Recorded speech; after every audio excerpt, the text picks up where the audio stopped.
Hello and welcome to a new video here on my channel, here at commaik.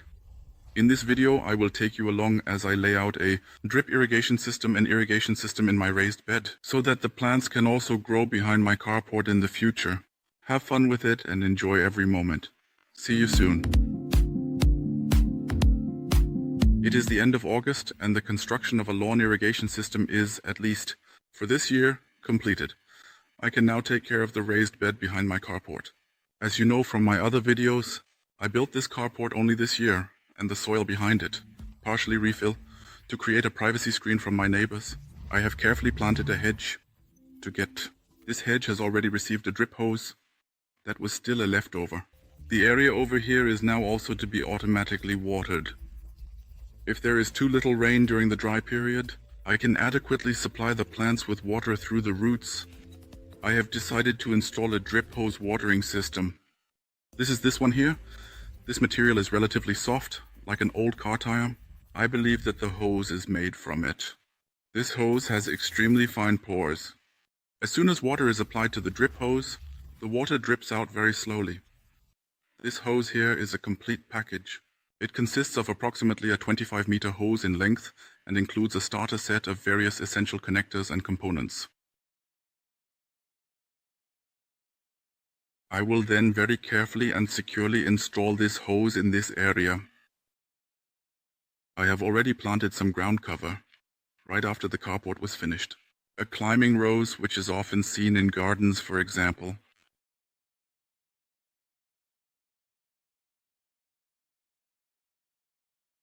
Here is a leftover piece of a drip hose that reaches this far. The area above is always in direct sunlight during the summer and dries out. I had to water with the garden hose until now. When the soil is covered by the plants, the evaporation is not as high anymore. The soil is not optimal at this particular time. This is clay soil, although I have mixed it several times with potting soil. I have filled it up. Drought damage occurs very quickly here. The soil then hardens very strongly and does not allow any surface water to pass through. I want to prevent that by installing an irrigation system to my garden efficiently and effectively. I will first turn this on manually. In the future, it will also be automated. I have carefully thought of the following approach and thoroughly considered it. I have the drip hose right here at the top that comes from the hedge. There I will lay a branch. It will then be installed so that here at the top, the old hose comes in here, the water inlet. From here, it is distributed through a T-piece. Once to the right and just once down. With some distance, another T-piece, a third T-piece follows. Finally, a corner. The upper hose will then be laid out in a large circle, either with an angle or in one piece. I don't know that yet, whether I get sharp curves or not. The hose does have a certain flexibility. However, it must not be bent. Angles are the reason. The hose then runs along the outside and is connected at the bottom with an angle. Then I carefully and gently lay the hose back to a loop. I will also connect the two middle outlets with an angle in order to successfully achieve the desired result. That means that in this area up here, a large circle is laid out. This waters the back area. Watering is also done here above the wall. Here, the hose is reconnected. In the middle of the area, I also lay out two drip hoses. This way, the entire area is well and thoroughly watered. Then I can continue to plant more in the free areas. In the fall, I will definitely and carefully lay a weed barrier over it. This significantly prevents the growth of weeds and helps, at the same time, it also helps to retain moisture in the soil. This significantly reduces water evaporation. Why am I doing this only in October and not right away? Very simple, for the following reason. I will have to cut down trees in October, and a lot of numerous different cuttings and mulch are produced. The fleece should be covered with mulch, such as straw or wood chips. If I spread the fleece, I have no mulch. The sun's UV rays would dissolve and destroy the fleece, so I better wait a few more months. Then there is also a separate video on mulching, which provides detailed information and is highly recommended for all gardening enthusiasts. The drip hose is very easy to work with. There are fittings and connectors available for it. They are inserted into the hose. There is a cone built in, so a barbed hook. The barbed hook securely prevents the hose from slipping out. I am now very carefully and gently removing the drip hose slowly from its original packaging.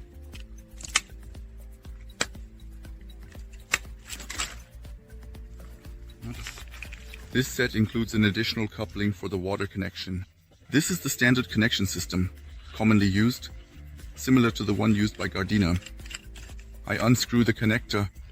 This is what the drip hose looks like from the inside. The fittings are simply pressed in here until they are fully seated, and then it holds. If I now connect the drip hose directly to my water connection, I have a 16mm pipe here. The water pressure and the water flow are not that high.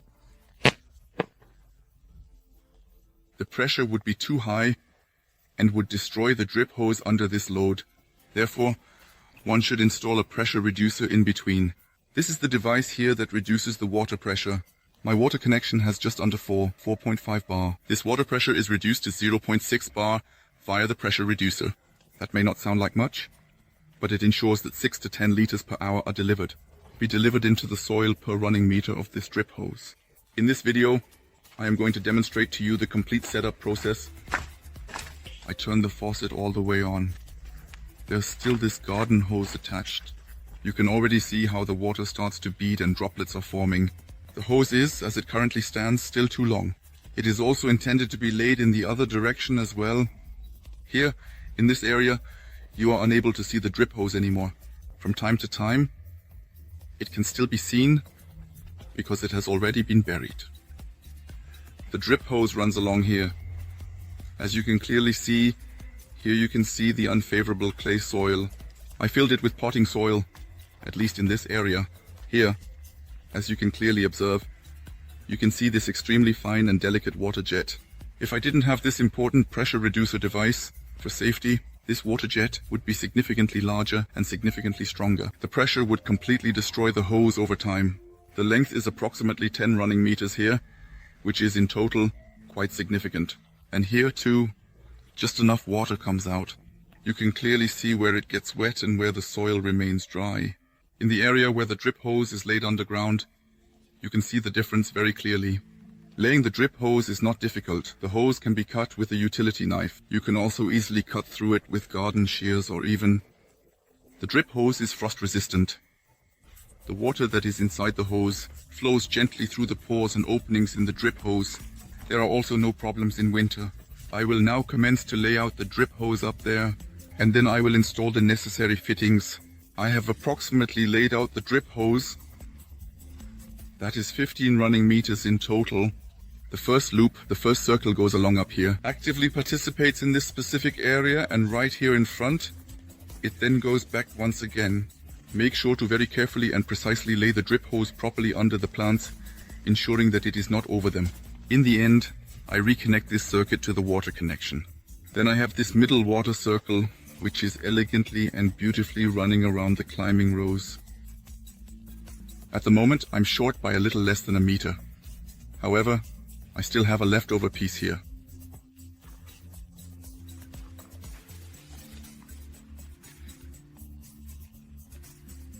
I will now carefully and gently place the first T-piece on the existing old drip hose.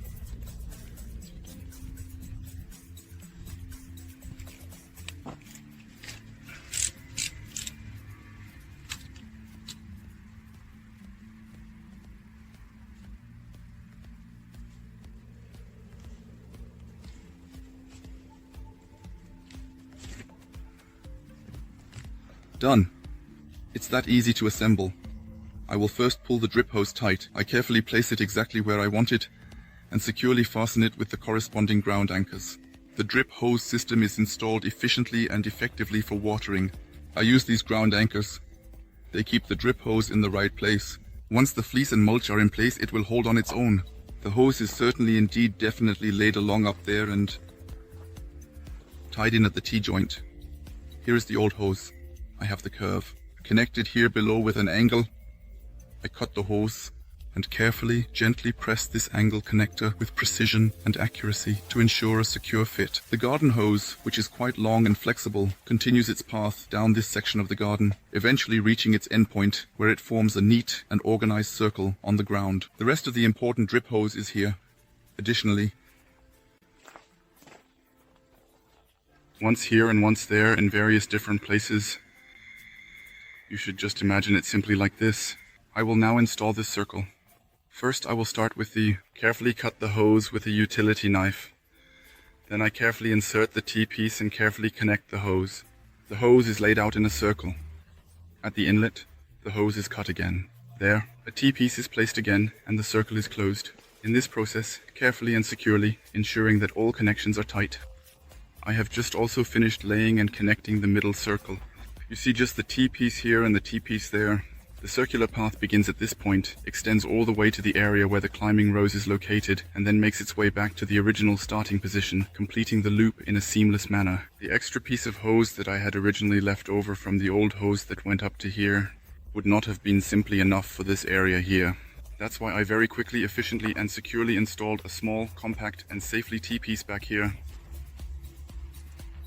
At the very end of the drip hose, I carefully and very securely installed a tight and secure plug. Now I just want to be sure and examine thoroughly whether everything works as I imagine it. I gently and carefully turned on the faucet. It takes a while. First, the air is pressed out of the hose. The hose slowly settles, slightly under the weight of the water. I think you can indeed see from a very considerable distance how the drip hose, in an exceptionally beautiful manner, beads and drips.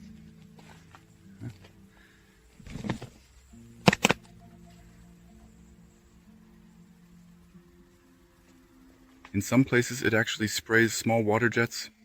I don't like that.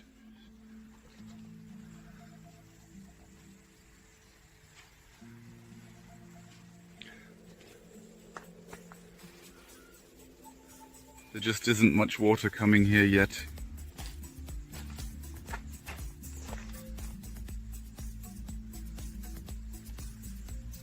I think I can most definitely live with the result.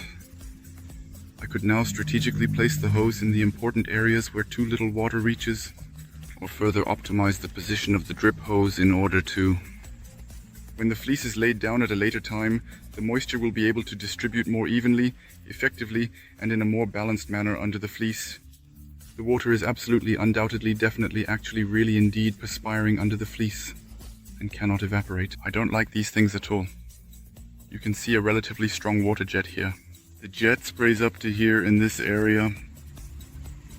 Up to here the jet is noticeable. That's definitely 20 centimeters. Such a strong jet, despite the pressure reducer that I installed. Maybe I need to calibrate that somehow, in a more detailed way.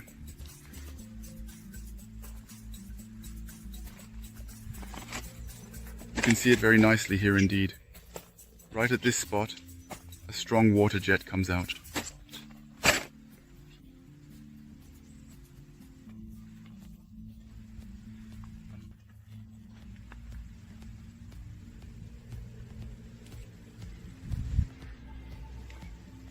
I need to take some time to carefully observe and analyze that particular situation.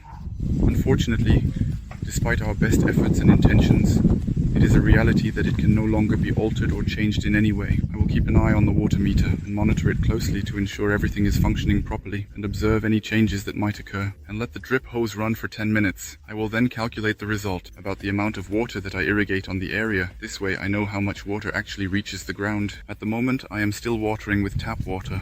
Once the trees that were previously standing mentioned earlier are completely and utterly gone from the landscape, I have, considering the potential and evaluating the feasibility of successfully implementing a water storage system, the possibility of setting up a cistern with just under 400 square meters of roof area, I should be able to manage well even in the summer. Just a small concluding statement. If you want to replicate the project and still have full flexibility, do yourselves a favor. Please ensure that you do not construct or establish the water connection at any point at the end of the hose. Otherwise, you have the effect that a relatively large amount of water comes out on one side. On one side of the area, there is a situation where, after a distance of approximately 10 to 15 meters, the amount of water that reaches this point is significantly reduced. This reduction in water flow can be attributed to various factors such as terrain, obstacles, or distribution inefficiencies, which result in insufficient water supply reaching the intended destination. I have also laid other drip hoses in my expansive and lush backyard garden, especially on my long hedges. That's a good 50 meters in one piece.